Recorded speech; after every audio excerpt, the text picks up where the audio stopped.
The Clarke battle cruiser's main reactor screamed in protest as Third Officer Reen dragged himself across the deck plating of the auxiliary control center. His lower limbs left trails of violet blood, but he barely noticed the pain anymore.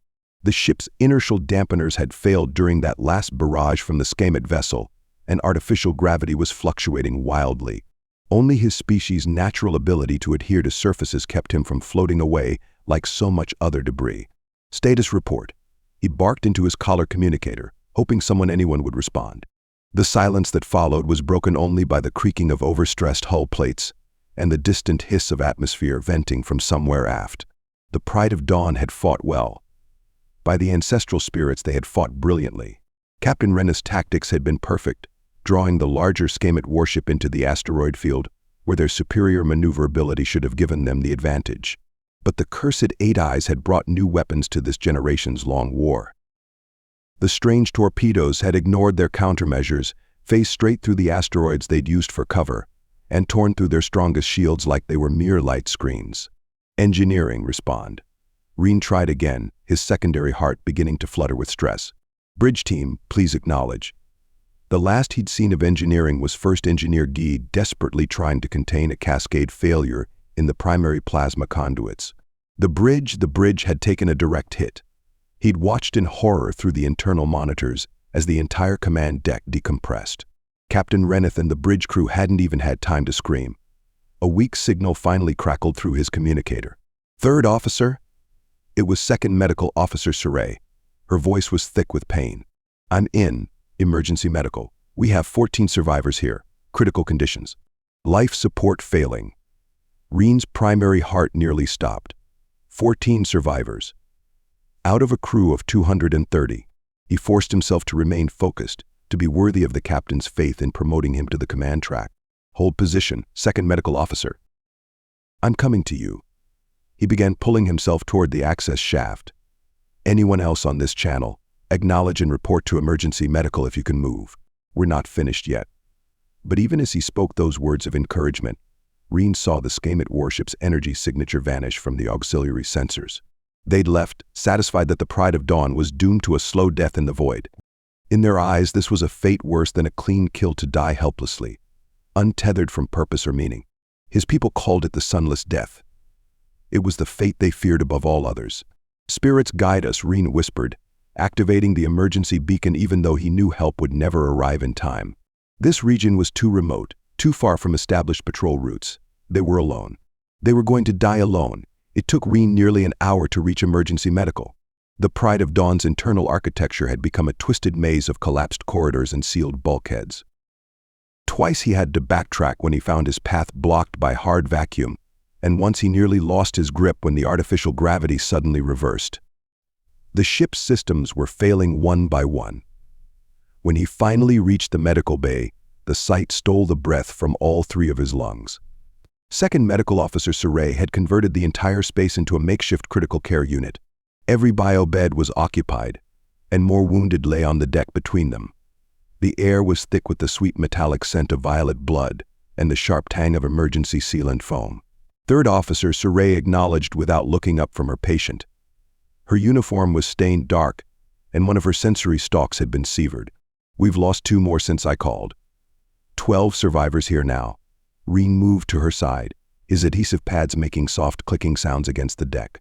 I found 3 more on my way here. They're following in my wake, moving slowly. Engineering team. That makes 15 total. He paused, forcing himself to say the numbers. 15 out of 230. 16, came a weak voice from the corner. Found tactical specialist Ren Yuri in a sealed maintenance shaft. She's unconscious but stable.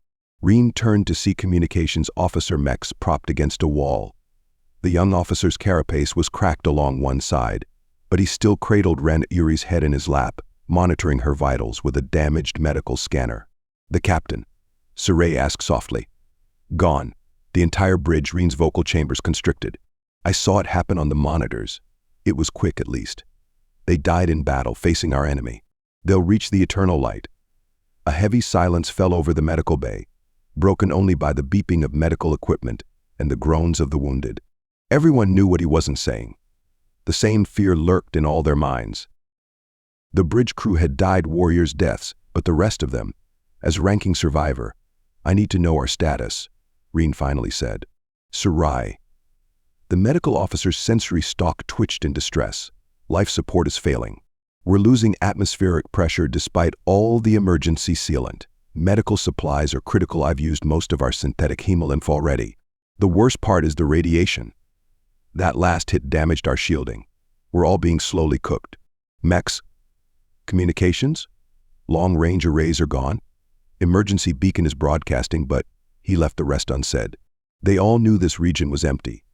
The Skamet had ambushed them here precisely because it was so far from help. One of the engineering crew that had followed Reen spoke up from the doorway. Main reactor is poisoned. We're on emergency power, but even that's failing. 20 hours at most. 20 hours. Reen's heart beat arrhythmically as the number sank in. 20 hours until they lost power completely. No life support, no heat, no distress beacon.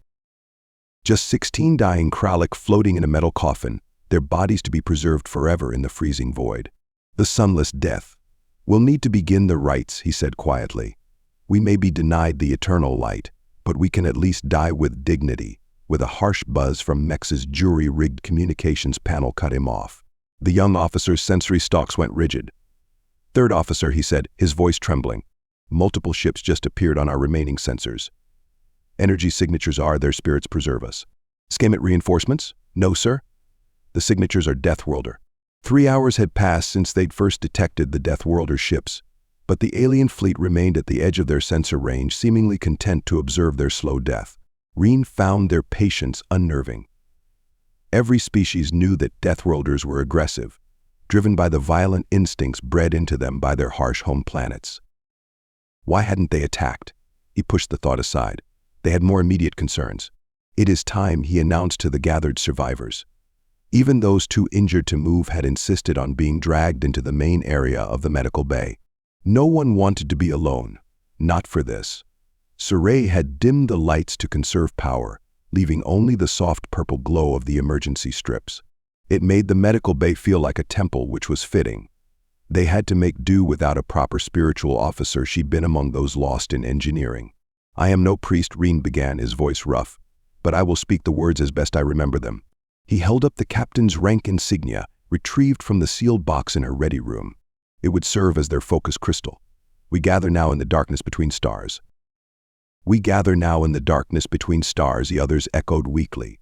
Each of us is a light, born from the eternal light, destined to return to it. Our ancestors watch us from every star, waiting to welcome us home. But his vocal chambers tightened. This was the hard part. But we find ourselves untethered. A soft, keening sound rose from several of the wounded. Even the stoic Sarai's sensory stalks drooped in despair.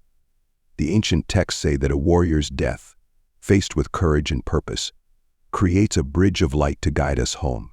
A peaceful death, surrounded by family and community, weaves a web of memories that carries us to the ancestors. But to die alone in the void, helpless without meaning, Reen's secondary heart clenched. We will drift forever in the dark between stars, our lights never finding their way home. Never finding home, the others whispered, a ritual response spoken with deep anguish. Mex, still monitoring his makeshift communication station, looked up. Is it true what they say, third officer? That the spirits of the sunless dead can sometimes be seen as ghost lights in deep space, luring other ships to their doom? Those are old wives' tales, Sarai snapped, but her sensory stalks quivered. Everyone had heard those stories. Every Clarke spacer knew someone who claimed to have seen the phantom lights of lost souls trapped in the void. Focus, Reen said firmly. We still have our dignity, even if we are denied the eternal light. We will face our end as Clarke warriors, not trembling larvae. Each of us will speak our lineage, our deeds, our sir. Mex's posture went from despairing to rigid in an instant. The Deathworlder ships, they're moving. Coming straight for us. Reen felt his heart stutter. Perhaps this was better. A violent death at the hands of enemies was preferable to the sunless death. At least their lights would go out fighting, even if they are hailing us. Sir, we're receiving a transmission. In perfect high Clarke. The voice that filled the medical bay was unlike anything Reen had ever heard. Deep, resonant, and filled with an urgency that seemed to vibrate in his carapace. Clarke vessel, this is Captain David Dell of the UEN Mercy's hand. We've detected multiple casualties and critical system failures. Prepare for emergency boarding and medical assistance. I say again, This is a rescue mission. Please do not attempt to resist. We're here to help." The survivors stared at each other in shocked silence. Deathworlders coming to help them. It had to be a trick. Everyone knew Deathworlders were savage predators, barely civilized enough for spaceflight. They were their only chance of avoiding the sunless death. "Sir." Mex looked to him for guidance, fear warring with desperate hope in his posture. "What do we do?" Reen looked at the captain's insignia in his hand, thinking of her final moments facing down the enemy. She would have taken any chance, no matter how desperate, to save her crew. "Respond," he ordered. Tell them we accept their assistance." The Deathworlder ships moved with a precision that Reen had never seen before. Their formation was perfect, 5 vessels of varying sizes arrayed around the Pride of Dawn like protective parents around a wounded child. The largest ship, which Mex identified as the Mercy's Hand from its transponder signal, took position directly above their shattered hull. Third Officer Suray's voice was tight with anxiety. "Look at the size differential." Reen's sensory stalks twitched as he studied the tactical display. The Mercy's Hand was enormous, nearly 3 times the size of their battle cruiser. The other ships weren't much smaller. Each one could have easily destroyed what remained of the Pride of Dawn with a single volley. Receiving detailed transmission, Mex announced, "They're sending us their boarding path and spirits preserve us, their complete medical protocols." In detail, his sensory stalks twisted in confusion. "Sir, these protocols are incredibly advanced, and they're just giving them to us?" Before Reen could respond, a new voice filled their compartment. Different from Captain Dell's, but with the same strange resonance that seemed to vibrate through their carapaces. "Clarke vessel, this is Dr. Hassan of the UN Emergency Response Team. I need a full casualty report and your species' medical basics. Blood type, atmospheric requirements, pressure tolerance, anything you can tell us. We've got universal donors and synthetic blood for most known species, but I'd rather not guess." Suray looked to Reen for permission before answering. He nodded quickly. "This is Second Medical Officer Suray," she said, her professional training overcoming her fear. "Sending medical data now. We have 16 survivors, multiple trauma cases, radiation exposure, and severe hemolymph loss. Our synthetic reserves are nearly depleted." "Understood, Second Medical Officer. We're prepping 20 units of synthetic hemolymph based on your data. Our boarding teams are suited up and ready. We'll be with you in 3 minutes. Just hang on." Reen felt his primary heart racing. Everything he knew about Deathworlders said this had to be a trick. They were predators, weren't they? Evolved on worlds of constant violence and death. The historical records were clear about their savagery. A new alert from the tactical display interrupted his thoughts. Multiple small craft were launching from the Mercy's Hand, but they weren't the sleek assault shuttles he'd expected. These were bulky, ungainly things with large airlocks and external equipment racks. Medical ships, repair vessels, rescue craft. "They're really coming to help us," Mex whispered, his voice filled with disbelief. "But why? We're nothing to them. We're not even at war with their species, they're just helping." "Sir," one of the engineering crew called out from the doorway, "multiple hull breaches are detecting external repair activity. Some kind of autonomous repair drones, they're sealing the holes." The deck beneath them shuddered slightly. Reen realized he could hear the clicking and whirring of machinery through the hull.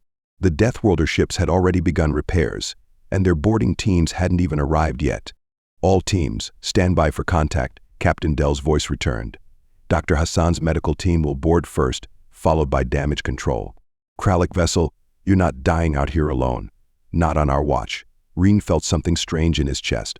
Past the fear, past the confusion, past the lingering certainty that he had to be misreading the situation, he felt something he hadn't expected to feel again. Hope. The first thing that struck Reen about the humans was their size. The emergency airlock cycled open and they simply unfolded into the medical bay, their environmental suits making them seem even larger. Each one was nearly twice his height, their bulky forms moving with a predator's fluid grace, despite the heavy medical equipment they carried. Dr. Hassan was easy to identify. He moved with authority, immediately heading for Suray while his team spread out to assess the wounded. His suit bore different markings than the others, and a glowing red cross that Reen would later learn was an ancient human symbol for healing. Second Medical Officer, Hassan's voice was clearer now, coming through suit speakers. "Talk to me about your most critical cases first." Suray, to her credit, responded with professional calm, despite the fact that she barely came up to the human's midsection. 3 with severe radiation exposure, 5 with critical hemolymph loss, 2 with a sharp cry of alarm cut her off. One of the wounded crew, delirious with pain, had caught sight of the humans and panicked. He tried to rise, his sensory stalks rigid with terror, but collapsed immediately. What happened next changed everything Reen thought he knew about Deathworlders. The nearest human medic didn't lunge or show any signs of aggressive response. Instead, she moved with incredible gentleness, her massive hands steadying the fallen Clarke with a delicacy that seemed impossible for a creature her size. She spoke softly, her suit's translator converting her words to perfect high Clarke. "Easy there, friend, you're safe. I'm just going to check your vitals, okay? My name's Amanda. Can you tell me where it hurts most?" The panic in the wounded crew member's posture slowly eased. Reen watched in amazement as the human medic Amanda began treating him with practiced efficiency, all while keeping up a soothing stream of conversation. Similar scenes were playing out across the medical bay. The humans moved like a well-oiled machine, setting up portable medical equipment, administering treatment, and stabilizing the wounded. They seemed to have studied Clarke anatomy in detail, knowing exactly where to place monitoring devices and how to support injured limbs. "Third officer," Dr. Hassan called out, "we're going to need to move some of your crew to our medical bay. Our radiation treatment facilities are better equipped." And absolutely not. Reen surprised himself with his own vehemence. "Our wounded stay together. If they die separated from their crew, their spirits will be unable to find their way to the eternal light," Hassan finished, nodding inside his helmet. "Yes, we know about your beliefs. That's why we're converting Cargo Bay 3 on the Mercy's Hand into a Clarke-specific medical ward. Your entire crew will stay together, and Second Medical Officer Surrey will oversee their care alongside our team. We've already adjusted the atmospheric pressure and composition to match your ship's normal settings." Reen's sensory stalks quivered in shock. These Deathworlders had not only studied their anatomy but their spiritual beliefs, had prepared specifically to accommodate their cultural needs. "Sir," Mex called from his station. "The repair drones, they've sealed over 60% of our hull breaches already. The radiation levels are dropping." A new human voice came over the comms, Captain Dell himself. "Third Officer Reen, this is Dell. Your reactor's too damaged to dom restore. We're rigging a temporary power transfer from our ship to yours. Should have your life support back to normal in about 10 minutes. "How copy?" Reen stared at the organized chaos around him, at the humans working to save his crew with such determination and care. At Surrey actually beginning to relax as she worked alongside Dr. Hassan, their medical expertise complementing each other. "I copy, Captain Dell. But I don't understand. Why are you doing this?" There was a pause. Then Dell's response came with what sounded like a smile. "Because you needed help. That's all the why we need." Reen watched in fascination as the human repair crew wrestled with a damaged power conduit.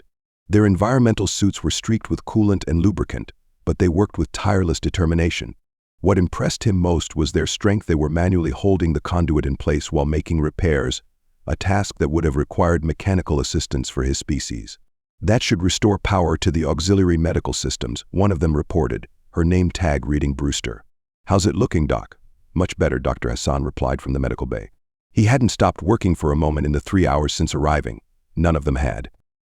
"Surrey, are you seeing improved function in the tissue regenerator?" "Yes."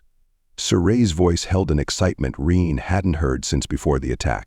"The regeneration rate is even better than normal. How did you modify it?" "Just a little trick we learned treating radiation burns on Mars." Speaking of which, Hassan turned to where Amanda was treating one of the most critically wounded crew members. "How's his cellular decay?" "Stabilizing," Amanda replied, her massive hands delicately adjusting something too small for Reen to see. "The targeted nanites are repairing the worst of the damage. He'll need a full treatment course, but he'll live. He'll live." The words echoed in Reen's mind. They would all live. Just hours ago they had been preparing for the sunless death. And now, hey. A gentle nudge drew his attention. Another human medic, Fuller, according to his suit, held out what appeared to be a ration pack. "You need to eat. Can't take care of your crew if you don't take care of yourself." Reen accepted the package automatically, then stared in surprise. It was a Clarke military ration, complete with proper nutritional supplements. "You even have our food?" Fuller chuckled, the sound warm even through his suit's speakers. "Standard equipment for all UN rescue ships. We carry emergency supplies for every known spacefaring species. Never know who you might need to help out here in the black." But the cost, Reen's administrative experience made him acutely aware of the resources being expended on their behalf. The specialized medical supplies alone must be worth a fortune. Worth every credit, Fuller said firmly. Besides, this is what we do. Every human ship capable of rescue operations is required by law to maintain these supplies and undergo regular training in medical procedures. Before Reen could respond, a commotion drew their attention. One of the wounded crew members, young Teak from engineering, had started thrashing in distress. No, no, Teak moaned, the darkness drifting in the dark. Amanda was there instantly, but instead of restraining him, she began to sing. The translator rendered her words into Clarke, but kept some of the original melody: shine bright, brave soul, the stars guide your way, the light eternal leads it home today, though void surrounds you, you're not alone. Every star is a beacon to guide you home. Reen's sensory stalks trembled in shock.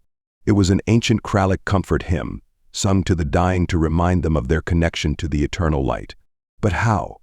We studied everything we could about your people, Fuller said quietly. Not just your biology, but your culture, your beliefs, your fears. We know what the sunless death means to you. We weren't about to let that happen, not to anyone. Teak had calmed, his breathing steadying as Amanda continued to sing. Around the medical bay, other humans had taken up the hymn, their voices creating a strange but beautiful harmony. Even Dr. Hassan was humming along while he worked. Reen felt his heart clench with emotion.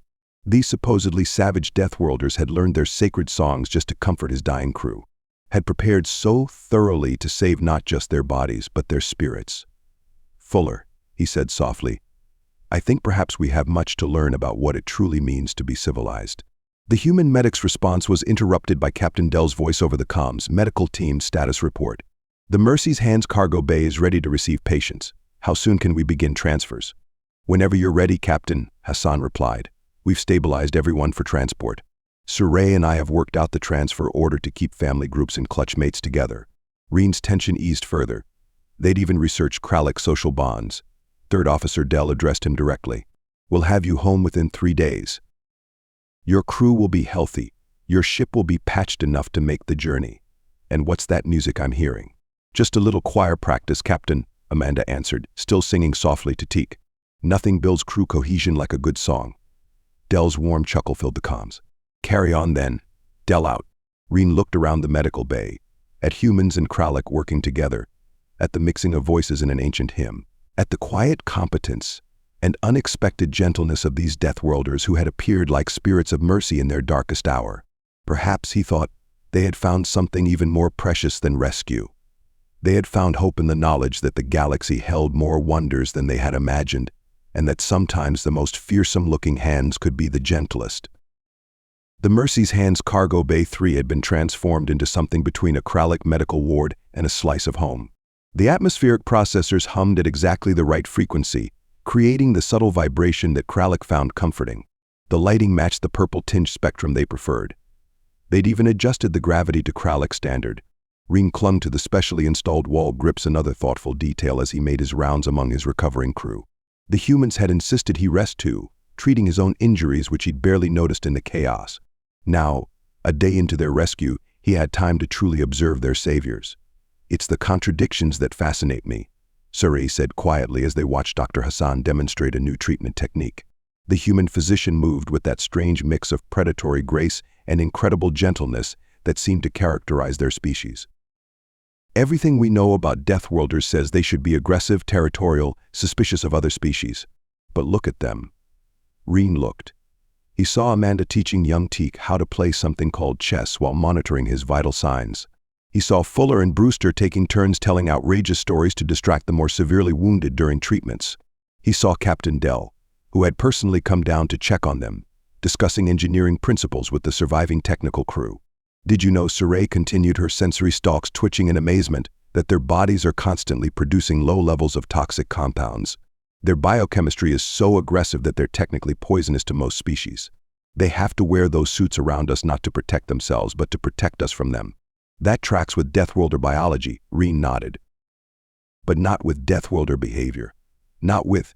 He gestured at where Amanda was deliberately losing at chess to make Teak laugh. Third Officer, Captain Dell approached, his massive environmental suit whirring softly. Got a moment. Reen followed the human captain to a quiet corner. Up close, Even inside the suit, Del radiated the contained power that all humans seem to possess. Like a carefully controlled fusion reaction. Your crew is recovering well, Del said. Dr. Hassan says everyone should make a full recovery. We've repaired enough of your hull breaches and power systems that you'll be able to make it home at half speed. We'll escort you to the edge of your territory. Captain Reen's vocal chambers tightened with emotion. We can never repay not looking for repayment, Del cut him off gently. Though there is one thing we need to discuss. His voice grew more serious. We need your silence about our presence here. This is a classified mission, and we've already deviated from our course to assist you. We don't regret it for a moment, but you weren't supposed to be here, Reen finished. Don't worry, Captain. We know how to keep military secrets, though he hesitated. May I ask one question? Go ahead. Everyone knows Deathworlders are aggressive by nature. That your planet shaped you into predators, into warriors who see the galaxy as a battlefield. But you're nothing like that. Your people have been so gentle, so careful with us. Why? Del was quiet for a moment. When he spoke, his voice held a depth of feeling that made Reen's sensory stalks quiver. It's because of our homeworld, actually. Not despite it. Earth tried its best to kill us every day, so we learned to protect each other, to take care of each other. We became strong not to dominate, but to help those who needed that strength. Out here. He gestured at the stars visible through the cargo bay's viewport. We found more people to protect. More ways to help. That's what strength is for. Reen stared at the human captain, understanding slowly dawning. They'd had it backward all this time. The humans weren't gentle despite being Deathworlders. They were gentle because they were Deathworlders. They had evolved not just physical strength, but the strength to care. The strength to be gentle with beings far more fragile than themselves. The strength to risk their classified mission to save 16 strangers dying alone in the void. Thank you, Captain, Reen said softly. Not just for saving us, but for teaching us that we had more to learn about strength. Del's answering chuckle rumbled through his suit. Stick around the galaxy long enough, third officer, and you'll find there's always more to learn. Now, I believe Amanda is about to teach your crew something called poker. This should be entertaining. I have reviewed our laws, traditions, and sacred texts for hours, Reen said to his assembled crew. They had gathered in the cargo bay that had been their home for the past 2 days. I can find no precedent for our situation, no guidance for how to handle this debt. The humans were giving them privacy for this discussion, though Reen knew they were monitoring the medical equipment remotely. Even now, their dedication to their patients' care didn't waver. The humans saved us from the sunless death, Saray said softly. They preserved not just our lives, but our spirit's path to the eternal light. By our oldest laws, we owe them a life debt. Our ships, our service, our very being should be pledged to their cause. Murmurs of agreement rippled through the crew. The life debt was sacred, absolute. To be saved from the sunless death, there was no greater salvation possible. But they don't want it, Mex pointed out. Captain Del was explicit. They want nothing from us except our silence about their presence. How can we refuse to pay a life debt? How can we accept their request to simply pretend we never saw them? Reen's sensory stalks twitched thoughtfully. Perhaps that is the debt they ask us to pay. Not with service or resources, but with silence. He paused, gathering his thoughts. They risked their classified mission to save us. Now they trust us to help protect that mission with our silence. Is that not also a form of honor? The door cycled open and Captain Del entered, his environmental suit freshly cleaned. He stopped short when he noticed their formal gathering posture. Sorry, he said, starting to back out. Didn't mean to interrupt. No, please stay, Reen said. This concerns you. He drew himself up to his full height, though he still only reached the human's chest. Captain Del, by the oldest laws of our people, we owe you and your crew a life debt. You saved us from the sunless death, preserved our path to the eternal light. Traditionally, this would mean pledging our ships and our service to your cause. Del started to speak, but Reen held up a hand. However, he continued, you have asked only for our silence, for us to protect your mission as you protected our lives. We have discussed this at length, and we believe we have found a way to honor both our traditions and your request. He pointed to where Saray was retrieving something from a storage compartment, the captain's rank insignia they had used as a focus crystal during their near-death ceremony. This will be our pledge crystal, Reen explained. Traditionally, it would mark us as oath-bound to your service. Instead, it will mark our oath of silence. We will keep this secret, protect your mission. And he felt his hearts clench with emotion. And we will remember that strength and gentleness are not opposed. That mercy can come from the most unexpected sources. That even in the darkness between stars, light can find us.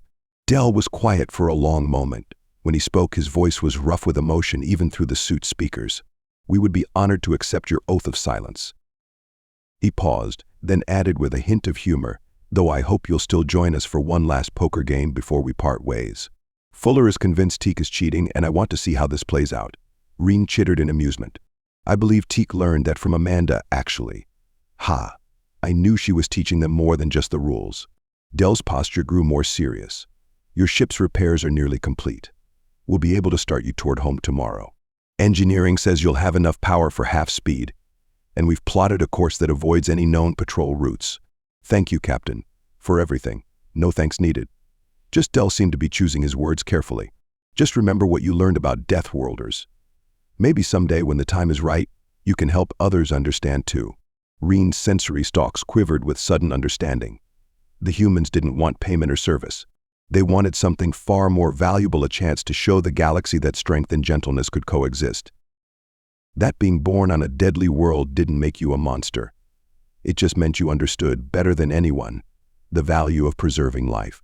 The Pride of Dawn limped through space at half speed, her patched hull gleaming with the distinctive sheen of human repair compounds. Reen stood in what remained of the observation deck, watching the last traces of the Mercy's hand's energy signature fade from their sensors. The human fleet had escorted them to the edge of safe space before vanishing back into whatever classified mission had brought them to this sector. It feels like a dream, Saray said softly, joining him at the viewport. She was still wearing the advanced medical monitor the humans had given her, its quiet beeping tracking the recovery of their remaining crew. If it weren't for all this equipment for the repairs for. She touched the pledge crystal they'd mounted in the medical bay. For the changes in us, Reen finished. Yes. She turned her sensory stalks toward him. I've been treating patients for 20 years. Third officer. I thought I understood what it meant to care for others. But watching them, she trailed off, searching for words. They were saving more than lives, Reen said. They were saving spirits, preserving dignity, protecting hope. And they did it all with such joy.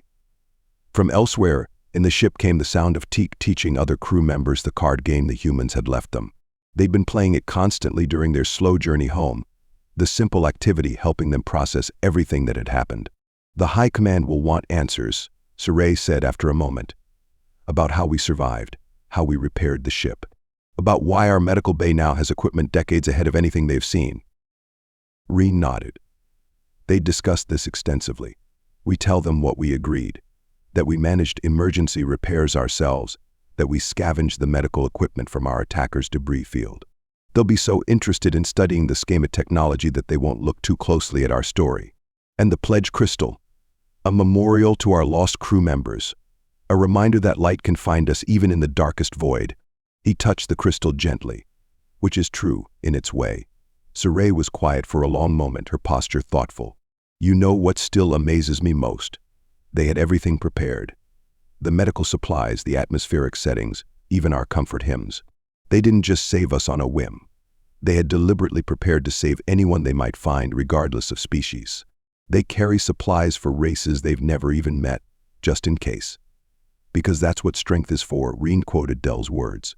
Not to dominate, but to help those who need that strength. It changes everything we thought we knew about Deathworlders, about strength itself. Saray's sensory stalks quivered with emotion. We thought we were civilized and they were savages. But when we were dying alone in the void, when we had nothing to offer and no way to repay them, they showed us what civilization truly means. Reen stared out at the stars, thinking of Amanda singing their sacred hymns, of Fuller sharing their food, of Hassan and Saray working together to save lives, of Del's quiet explanation about how Earth's harshness had taught them compassion rather than cruelty. Perhaps that's why they asked for our silence, he said slowly. Not just to protect their mission, but to let others discover this truth for themselves. To let each species learn, in their own time, that strength and gentleness are not opposing forces. That being powerful enough to destroy doesn't mean you can't choose to preserve instead. The Pride of Dawn continued its slow journey home, carrying within it not just recovering bodies but transformed spirits. They had entered the void expecting the sunless death and found instead a new kind of light. A light that came not from the stars that guided them home, but from the hearts of beings they had wrongly feared. Somewhere out there, Reen knew the human fleet continued its mysterious mission. Somewhere out there, they might even now be preparing to save another crew, to teach another species this profound lesson about strength and mercy. He touched the pledge crystal one last time before heading to join the card game. They would keep their oath of silence, but they would also keep the deeper truth they had learned, that sometimes the most fearsome-looking hands could offer the gentlest mercy, and that true civilization wasn't about technological advancement or military might. It was about choosing to help, simply because help was needed. That was all the why anyone needed. Thank you so much for listening to this story. I hope you enjoyed it. Be sure to leave it a like and to subscribe if you'd like to see more. Feel free to comment and share it as well. With all that said, go on and check out the video in the top left. I think you might like it.